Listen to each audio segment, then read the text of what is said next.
Hi everyone, welcome to another packed episode of Eagle News. I'm Ken Cruz here in Washington. It's Saturday, January 15th, 2022, here in the nation's capital. This week's stories. President Joe Biden and Vice President Kamala Harris call for an end to the Senate supermajority rule during their Atlanta visit. A Bronx apartment fire kills 17, one of New York City's worst blazes. A region-wide food donation campaign in celebration of the third Iglesia Cristo Day in New York. Free COVID rapid test kits given to Maryland residents. Ontario's healthcare workers demand to repeal wage legislation. Hollywood ramps up production to fill theater seats. On this week's Correspondent at Large, Quebec's premier proposes tax for the unvaccinated. Anti-vaxxers pay others to take the shot for them.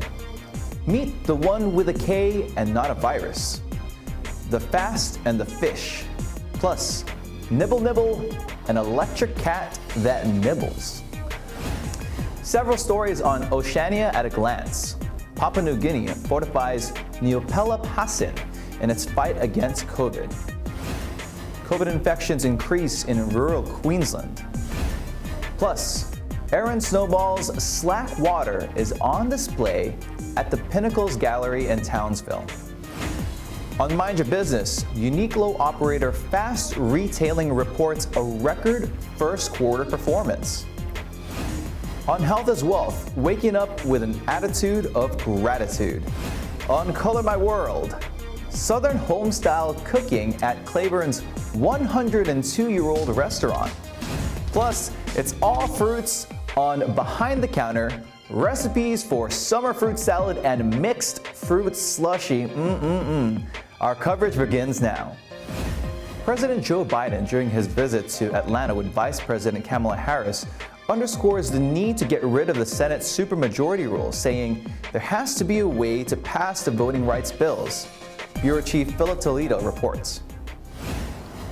Earlier this week, the Peach State received a special visitor, the nation's Commander-in-Chief, President Joe Biden. Joined by Vice President Kamala Harris, the president focused his speech at the Atlanta University Center Consortium on voting rights. He called for an end to the Senate supermajority rule, or the filibuster, so that Democrats could pass voting reform bills. But as an institutionalist, I believe that the threat to our democracy is so grave that we must find a way to pass these voting rights bills. Debate them, vote, let the majority prevail. And if that bare minimum is blocked, we have no option but to change the Senate rules, including getting rid of the filibuster for this. Under the current rules, 60 votes in the Senate are needed to pass a bill, and Democrats are only able to account for 50 of those votes, with the vice president being the tiebreaker. This strong push from the president comes as several states are passing voting laws that Republicans say are to protect the integrity of elections and avoid fraud or manipulation. Democrats, including Biden, on the other hand, say these state reforms suppress blacks and other demographics that lean left when voting. Next few days, when these bills come to a vote, will mark a turning point in this nation's history. We will choose. The issue is, will we choose democracy over autocracy, light over shadows, justice over injustice? I know where I stand. I will not yield. I will not flinch. I will defend the right to vote, our democracy against all enemies, foreign and, yes, domestic. These reforms are happening during a year of critical midterm elections for both parties. Prior to his speech, the president and vice president visited crypt of civil rights icon Dr. Martin Luther King, Jr. In Atlanta, Georgia, Philip Toledo, Eagle News. Thanks, Philip. On Sunday, a devastating 5-alarm apartment fire in the Bronx due to a faulty space heater resulted in 17 deaths, making it one of the worst in New York City history. Hear from OceaniaAtAGlance with a story. Authorities have identified the 17 people, including 8 children, killed in a tragic high-rise fire in the Bronx on January 9th. The city's medical examiner's office reported the victims died of accidental smoke inhalation, The victims' ages ranged from 2 years old to 50 years old. About 60 others were also hospitalized, with more than half in critical condition. Fire officials say space heaters had been running for days inside the 19-story apartment amid freezing temperatures. The heaters, including one that sparked the flames, were found by firefighters through the rubble. It started in a malfunctioning electric space heater. That was the cause of the fire. The fire consumed that apartment that is on 2 floors and part of the hallway. The door to that apartment, unfortunately, when the residents left, was left open. It did not close by itself. The smoke spread throughout the building, thus the tremendous loss of life and other people fighting for their lives. Management of the company claims the doors were supposed to close automatically.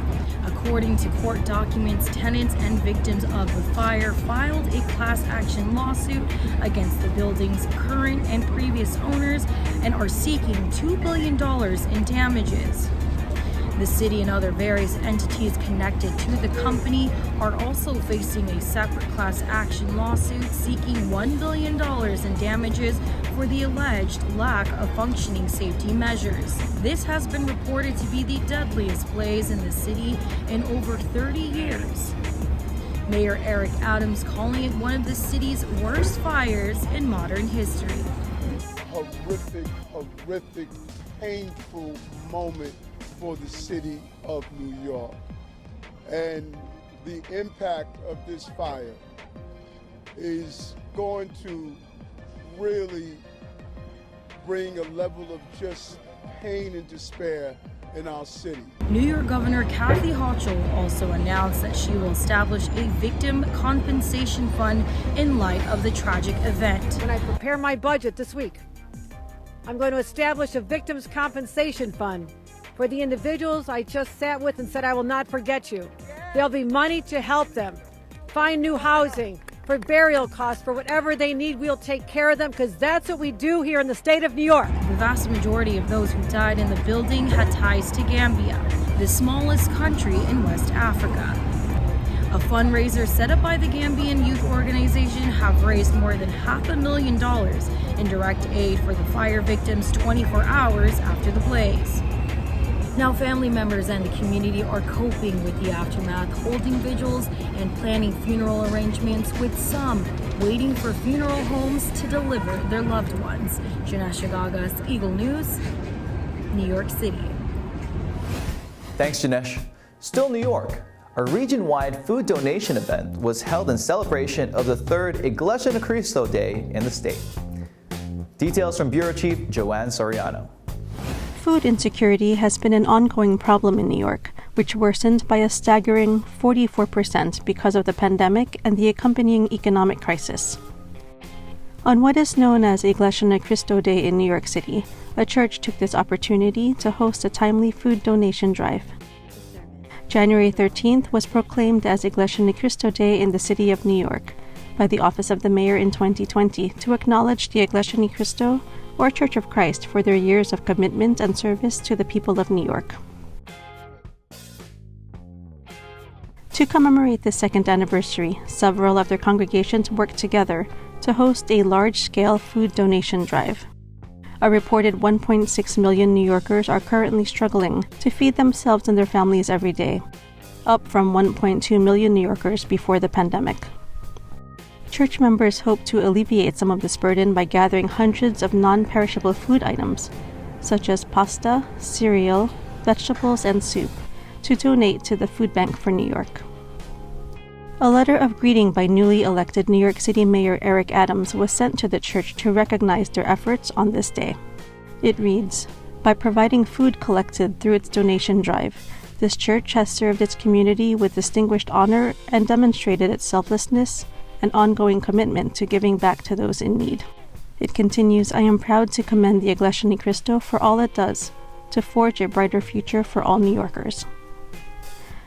In all, over 100 boxes of food were collected and donated to the food bank, which will then be distributed to low-income New Yorkers in need throughout the 5 boroughs.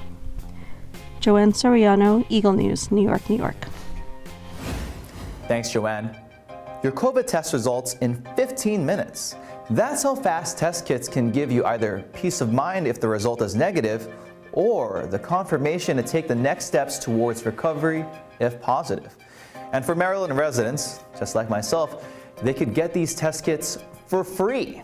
The state has begun distributing them this week at participating libraries and recreation centers statewide.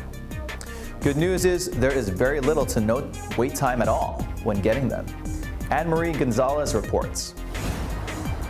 With the surge of Omicron cases here in the DC, Maryland, Virginia area, the struggle of locating a testing center with availability, standing in long lines, and even purchasing a rapid test kit in stores has been real. Starting this week, some parts of Maryland have begun distributing free rapid test kits on a first-come, first-served basis. Thank you. Parking lots of distribution locations have been packed throughout various counties. Families and individuals rush to local libraries and recreational centers to avail of these free kits. Each individual is given 2 kits. Some of those who got hold of a kit say there was very little wait time. Flow is quicker than a fast food drive-thru, less than 10 minutes. So we're here at the Bach Road Community Center to go get our COVID test kit. And we've only been standing in line for like 5 minutes. They're pretty quick as soon as they open.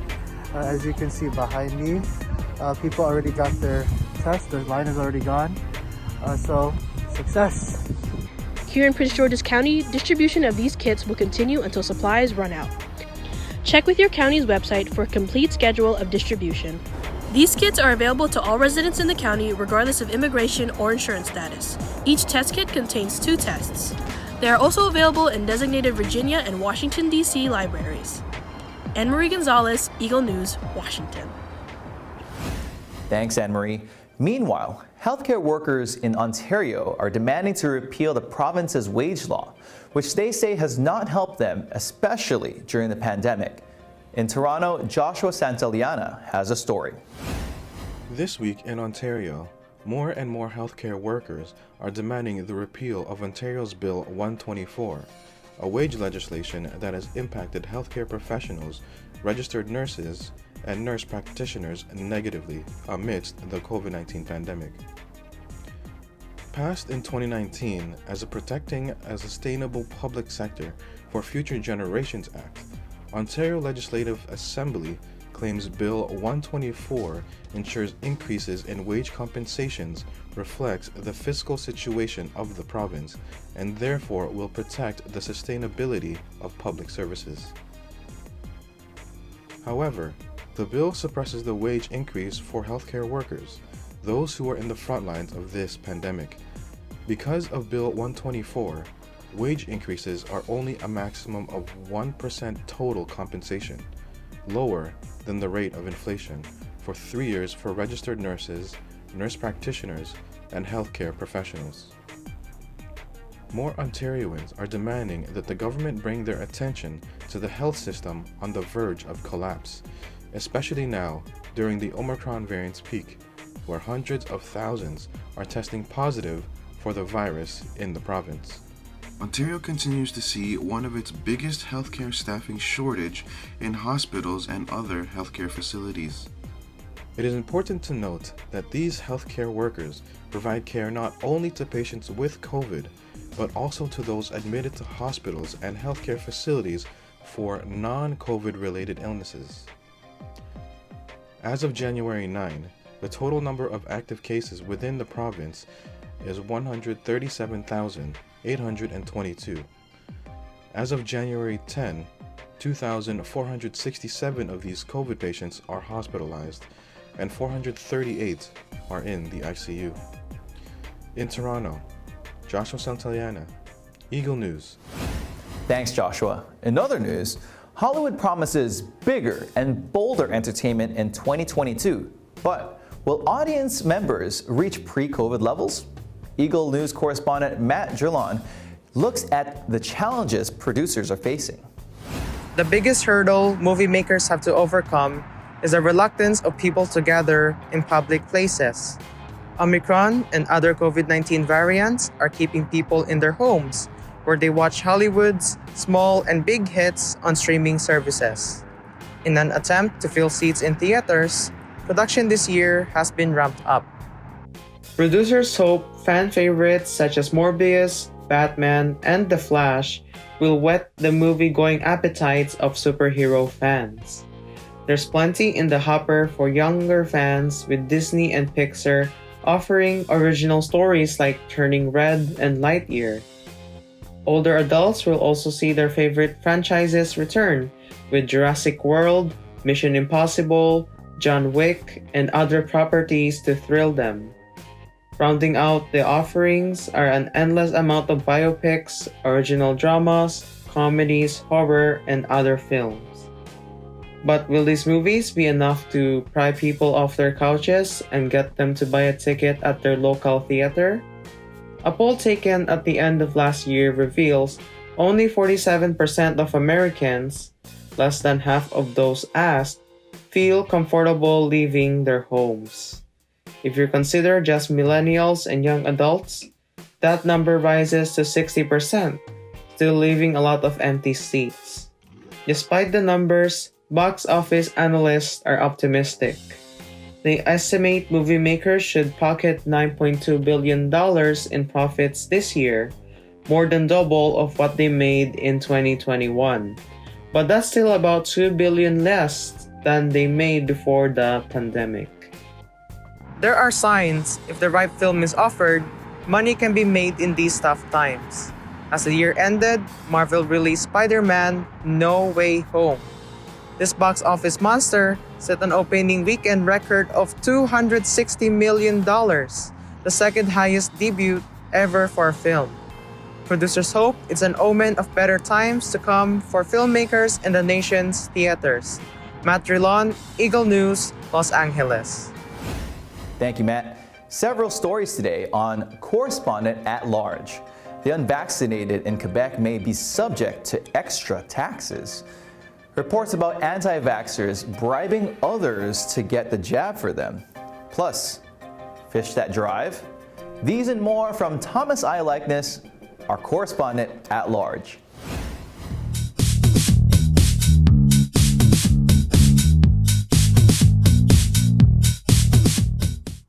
Up here in Canada, at least one province is thinking of making the unvaccinated pay an extra tax. Francois Legault, the premier of the French-speaking province of Quebec, says, it comes down to fairness. He says unvaccinated people are putting unnecessary pressure on the province's hospitals. Right now, these people, they put a very important burden on our healthcare network. And I think it's normal that the majority of the population is asking that there be a consequence. Predictably, those opposed to COVID-19 vaccines say they will challenge this in court. Well, here's a new low for anti-vaxxers. We've all seen their protests, their vandalism. Here in my province of Alberta, they protest outside the homes of politicians in the evenings and on the weekends. But their latest stunt shows just what kind of people they really are. Some are approaching people with mental or addictions issues, asking them to take the shot for them. And for money, it's conceivable that vulnerable people may end up getting jabbed several times, which would be dangerous to their health. These anti-vaxxers pay unfortunate people money, give them their health care number, so that they, the anti-vaxxers, can appear to be vaccinated and get their vaccine passport. They get the privileges of being vaccinated without actually having to be immunized. Just shows not only do they not care about the people around them that they might infect, but they have no qualms about taking advantage of vulnerable people. And they call the public health officials oppressors. Well, here's a COVID story that might put a smile on your face. COVID hijacked his name. That's right. A man from India says COVID has hijacked his name. Meet COVID Kapoor. The COVID, as you can see on the screen, is spelled with a K. The 31-year-old says COVID is a highly unusual name in India. It means scholar or learned individual in Hindi and Sanskrit. His jokes about his name have made him a social media sensation. COVID recently posted that he traveled outside India for the first time since the pandemic began. He says a number of people were amused by his name. COVID adds future trips are going to be fun, and that tweet alone garnered something like 40,000 likes. So the next day I woke up and it started gaining some traction. And then in the afternoon I thought, let me just reply to some of the comments with adding some more jokes or stories. So I started doing that, and after that it just started taking up just absolutely crazy. COVID's Twitter profile incidentally states, "My name is COVID, and I am not a virus." Well, Uber would love these fish, goldfish that is. Scientists at the Ben Gurion University in Israel say they've taught goldfish how to drive. During experiments, the researchers found that the innate navigational abilities allowed the fish to steer a robotic vehicle toward a terrestrial target if given a food reward. Here's researcher Dr. Ronan Segev. The findings of this research is that goldfish has two very important and surprising cognitive capabilities. The first one is the ability to control a vehicle. When we learn to ride a bike or drive a car, we know that it's very hard for us to overcome the difficulties of this motor activity. And so we showed that goldfish has the capability to capture this cognitive capability and drive a vehicle. Maybe Uber might be a good side hustle for these fish. Well, today's program wouldn't be complete without a cat video, and this one comes from the Consumer Electronics Show in Las Vegas, held earlier this month. It's a finger-nibbling plush cat, electronic of course.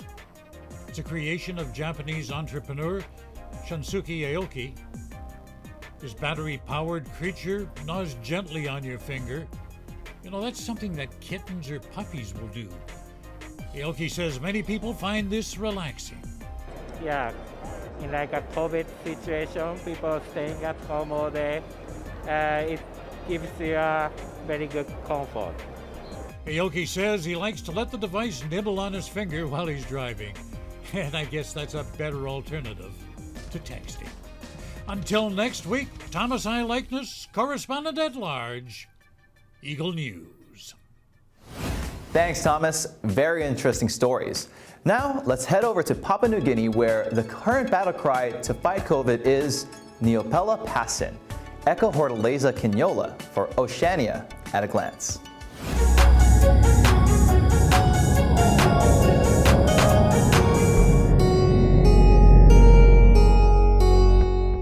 Beginning 2022, the new Pelapassin program remains the priority of Papua New Guinea government to inform the public on recent updates and advisory to manage the spread of COVID-19 in the country. New Pelapassin, or the New Normal, is the program of Papua New Guinea's Joint Agency Task Force on National Control Center to address COVID-19. It promotes a new way of living, making basic hygiene and safe distancing part of the culture. The government has confirmed 41 new cases of coronavirus registered in 2 provinces, raising the total infections in the country to a little over 36,000. 40 of these cases were detected in Northern Province, while an isolation case was recorded in the National Capital District, Port Moresby. The National Control Center, or the NCC, also confirmed that, as of this report, over 35,000 people from different provinces have recovered from COVID-19. A total of over 280,000 tests were conducted to date. The authorities do not cease in encouraging the public to undergo vaccination, shunning all myths and fake news related to the vaccination. So far, roughly more than 220,000 residents have been fully jabbed. Deputy Controller Dr. Downey Sorom have confirmed that there is no recorded Omicron case in Papua New Guinea as of this report, and booster vaccines are on their way. As I said earlier on, we just need to vaccinate ourselves out of this pandemic. And our problem in PNG is not having a shortage of vaccines. It's actually having a shortage of people to come forward to be vaccinated. We do have enough vaccines. We currently have 3 vaccines in our national program. out of the 5 vaccines that have been approved by government. So we have AstraZeneca, Johnson & Johnson, and also Sinopharm. We have to make an informed decision as to whether to vaccinate our kids first below 18 years, and then we can select whichever group of children, adolescents and children we need to vaccinate. So the critical thing is that we need to know how many kids are being infected, because they are the same risk as adults also. Apart from that, we also need to make a decision on whether to start giving boosters. So 2 critical outstanding questions now is when to get boosters and when to start vaccinating our kids. We are working on that, on the information and the information and the data in order to start vaccinating. But our primary focus now is to vaccinate the adult population and those 18 years and above. That's our primary focus. We are all hoping to see the end of this global plight. May one day, slowly but surely, this pandemic will be a thing of the past. The Papua New Guinea government continued to advocate getting vaccinated, wearing of masks, and following the new palakasin for us and our family's protection. Echo Hortaleza Quinola, OceaniaAtAGlance, Eagle News. Thanks, Echo. As the rest of the world gets used to neopelapasin, or the new normal, updated COVID safety guidelines are being implemented in parts of rural Queensland as Omicron reaches their towns. Trixie Camacho reports. The COVID-19 pandemic reaches the rural communities of the Darling Downs region of southeast Queensland. One of the towns in this region is Dalby, with an average population of 12,700. An increasing number of COVID cases have been reported in the area, with many in the process of testing. Due to the recent public holidays, such as New Year's Day, families and friends have gathered together from different places to celebrate, resulting in an increase in COVID cases. Staying in crowded places, especially those with poor ventilation, poses a likelihood of virus transmission. As people from Dalby have traveled elsewhere, the spread of the virus has many infected and living in isolation. Residents in the area are encouraged to follow community and government health guidelines. With the surge of recent cases, the use of face masks is now mandatory for all of Queensland. Every store in Dalby has signage to keep residents aware that face masks must be worn before entering. The scanning of QR codes and maintaining the appropriate social distancing are still expected at social facilities. Establishments also ask for the COVID-19 vaccine certificate in order to enter or to dine in. The implementation of these new guidelines and rules is hoped to eliminate and stop the spread of the virus in the community. Trixie Camacho, OceaniaAtAGlance, Eagle News. Thanks, Trixie. In Townsville, artist Aaron Snowball's SlackWater is on display at the Pinnacles Gallery. SlackWater is Snowball's work responding to Nathan Shepherdson's series of poems about the Pacific Ocean. Artguide.com calls it a poetic and introspective exhibit about fishing physics, light and water, sky and horizon, surface and depths, and the meaning and dissolution of being. Morgan Goodfollow has more. Townsville's Pinnacles Gallery hosts a variety of artists yearly, composing of creators from across the globe. The exhibition that will be explored today is from well-renowned Australian artist Aaron Snowball, SlackWater. SlackWater brings together several strands of Aaron Snowball's studio practice, responding to a series of poems by Nathan Shepherson. This exhibition is a poetic and introspective vision on the art of fishing, abstract poetry, physics, light and water, sky and horizon, surface and depths, and the meaning and dissolution of being. The comparatively accessible Fisherman's Bible, Ern Grant's Guide to Fishers, was a conceptual basis for Nathan Shepherdson's 77 poems, theoretically painting the vision for Aaron's exhibition. Aaron Snowball responded through fragments, clipping sections, crafting a poetic vision, transforming Nathan's writings into paintings, eventually developing the work into a vast series encompassing drawing, sound, and performance. The SlackWater Project is an ongoing reflection on the majesty and vastness of the Pacific Ocean. If you happen to be in the area, Be sure to check out this amazing collaboration of genius while you can.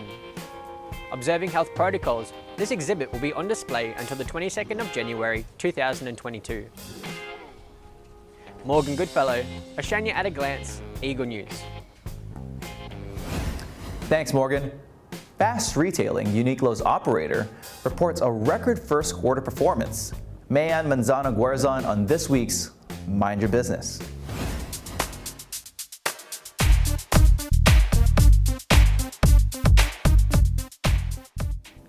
Uniqlo operator Fast Retailing posted a record first quarter profit on Thursday and kept its yearly forecast unchanged, even as business in the key market of mainland China was hit by virus restrictions. The Japanese casual wear giant said better than expected sales and profit in the 3 months to December could largely be explained by the growing diversification of its business. Net profit for the first quarter jumped 33% on year to 93.6 billion yen, or $817 million, marking its best ever first quarter as business in many parts of the world rebounded from virus lockdowns. However, revenue and profit declines were seen in mainland China due to strict zero-COVID strategy. Sales dropped in Japan as well, following strong performance the previous year and as warm autumn weather hit demand for winter outfits.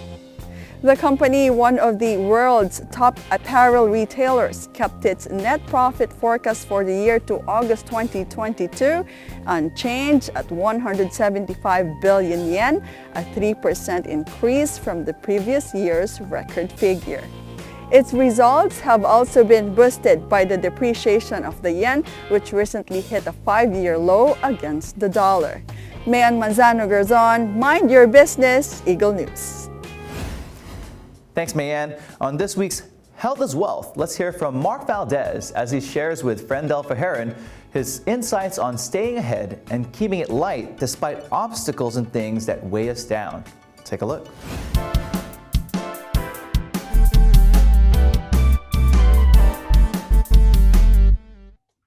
Both you and I could agree that life is filled with setbacks, challenges, difficulties. We look around and there's uncertainties. And we can agree that life could also be filled with joy, reward, and fulfillment, even amid these challenging and interesting times. There are two ways you could go about viewing the world. You could either perceive circumstances to work against you or view them to work for you. Despite situations out of his control, Mark still finds a way to see the brighter side of life. From humble beginnings to a life where sky is the limit, his journey in personal development earned him a reputation as a person with an incredible mindset. Mark has overcome dark days to become a successful entrepreneur and investor. He is now a co-founder of a company in the solar industry. While operating a thriving business, Mark always carves out time to spend with his family. His joy and mission are to offer a service that would bring great value to others, to help people live out their dreams and embrace the process with an attitude of gratitude while thriving amid the struggles and cherishing the wins. Mark's every day is a reminder that health is wealth. Here are some highlights from our conversation. Mark answers 6 of my favorite questions. So the first question I would like to ask you is, why is health your wealth? Yeah, I think that's a great question, just to really reflect on and to elaborate on always. For me, sincerely, health is what allows me to live my life. As an entrepreneur and to going through the stressful hustle and bustle, if you may, what good is making all this money if you yourself aren't healthy to enjoy the fruits of your labor, right? And so what health is wealth, and what that means to me is simply being able to live your life to the fullest, to enjoy all what life has to bring and offer you, coming from a place of knowing that you can find the silver lining, blessings, and gratitude in every situation that you go through, whether good or bad. And that's what having health as your wealth is. And so to start off the morning, just giving thanks, on things that I have, and, to even just have another day to live and fulfill my dreams and purposes, really kind of puts me in that mind frame of a positive outlook towards the rest of my day. Second thing I think is just as important is, getting your blood flowing through a workout. I realized and learned that if I'm not going out there and getting my body in motion and, working out, when I come across these difficult situations, or rather these negative setbacks, I just look at it as a task to overcome and a lesson to be learned as I go through this task and overcome it, to allow me to propel. Because again, as I put it, the bigger the obstacle, the better the reward is at the end. So for me, it's like, bring it. What is it that you do, to maintain that attitude? Great question. And this goes back to our journey when we first met. I've learned from a mentor that, there's three things that you continuously got to evolve and pursue, which is what embarked me in a journey of personal development. And that's number one, the books you read, right? I think always learning and always feeding yourself with positivity, because just like our health with what we eat, what we feed our brains is what we express and project out, right? Mm-hmm. And so from the books you read to the audios you listen to, learning about, turning your car into a driving university. Just as important, or if not more important than the other two, is your association. Who are you surrounding yourself with, right? I've learned that, if you hang around with 5 idiots, you're going to be the 6th. You know what I mean? But if you hang around with 5 millionaires, you might be the 6th millionaire as well. And, the more you act the way you want to feel, soon you'll feel the way you act. And so that starts with what you're feeding your mind, what you're listening to, and who you're associating with. Every day in every way, I am getting better and better.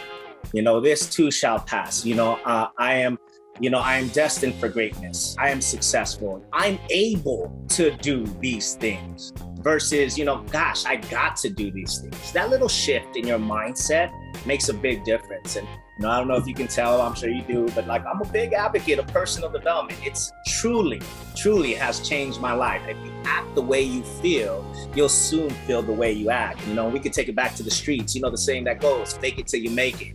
Or I'd like to change it and say, faith it until you make it. Look at you, faith it till you make it. Hands down on that. I love that. Thank you so much. But I truly believe that your mental health gives you a full balance of every aspect of your life. So if your mind ain't right, everything else is right. Though there may be setbacks and challenges in our everyday life, with the right attitude, with the right perspective, we'll be able to endure and triumph. Friends Alpha Heron, health is wealth, Eagle News. Thanks, Rendell and Mark. Color My World takes us to the historic town of Cleburne, Texas, where Eagle News correspondent Lovely Anderson samples Southern home-style cooking at the city's oldest restaurant. Lovely?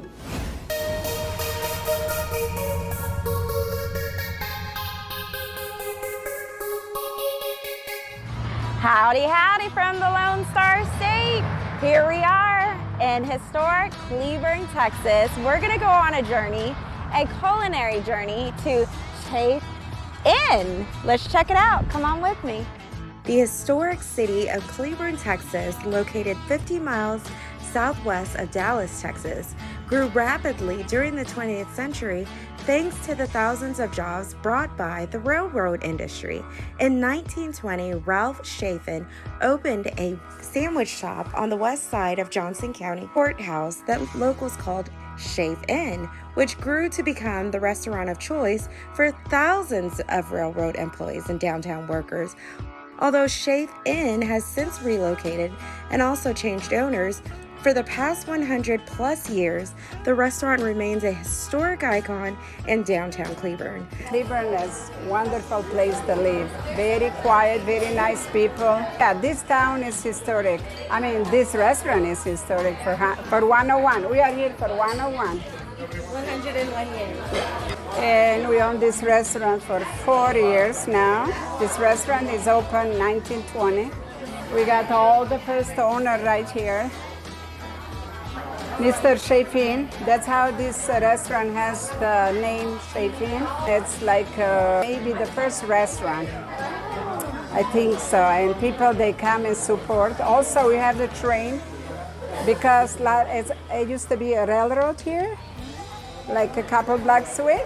And 1920, all the people, they used to come and eat breakfast here for years and years and years. The food is excellent. And then we have nice customers always.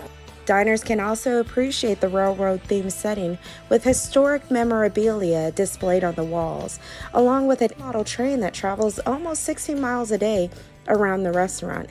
Chafin offers home-style Southern cooking for breakfast, lunch, and dinner with combo meals at a very reasonable price.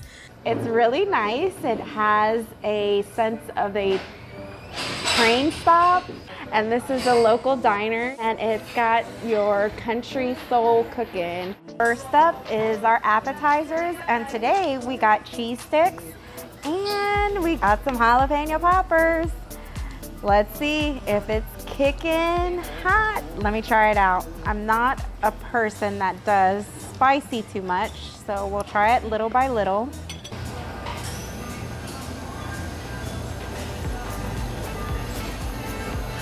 Oh, spicy.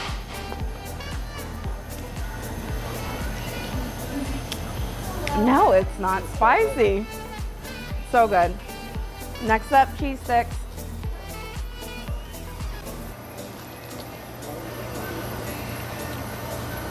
Perfect. Thumbs up. Today's special was steak and shrimp, and it was only for $12.99.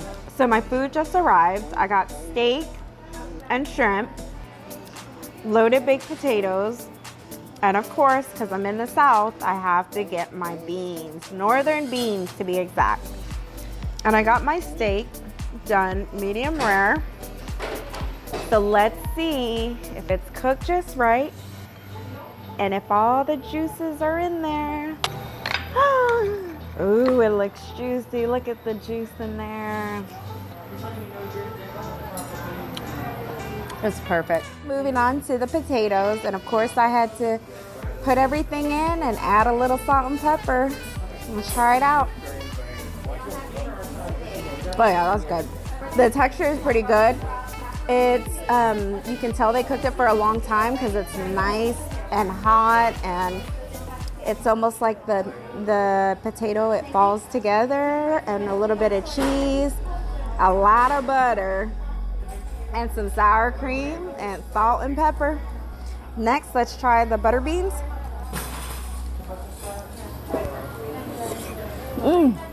That's good. The butter beans, you can tell it's been boiled for a long time.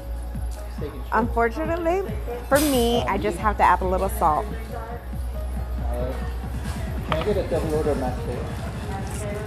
Yeah, and then Some Southern cooking for you. And then the shrimp. Shrimp's good too. Shrimp is really good, very tasty, and I love it. I just need some sauce to dip it in. I feel like I want some sauce. Yeah, we have 2 sauces. No, I feel like I want marinara sauce, but you know, even without, it's still pretty good. So y'all, I just got surprised by the owner with a chocolate pudding, and let me tell y'all, it's pretty darn good. It's really good. So it's got whipped cream on the top and chocolate pudding. It's really light, not too sweet, just the right sweetness. Let's eat. Next time you decide to visit Cleburne, Texas, take in some history while also enjoying a good old-fashioned Southern meal at one of Cleburne's oldest restaurants. Lovely Anderson, Eagle News, Cleburne, Texas.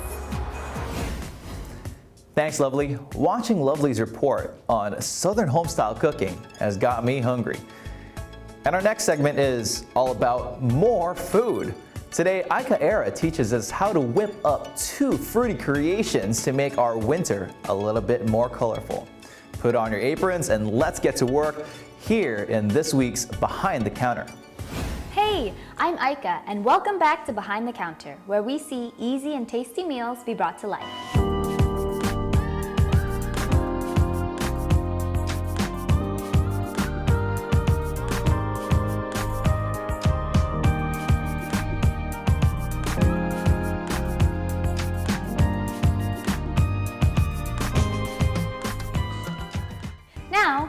As we continue through this first month of the year, many of us hope to be on a healthy track. Well, what better way to start off the year than with some fresh snacks? Up first, fruit salad. Aren't you glad you're watching this?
Next, mixed fruit slushy.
Check back here for full recipes, and if there's a dish that you'd like to see, let us know in the comments below.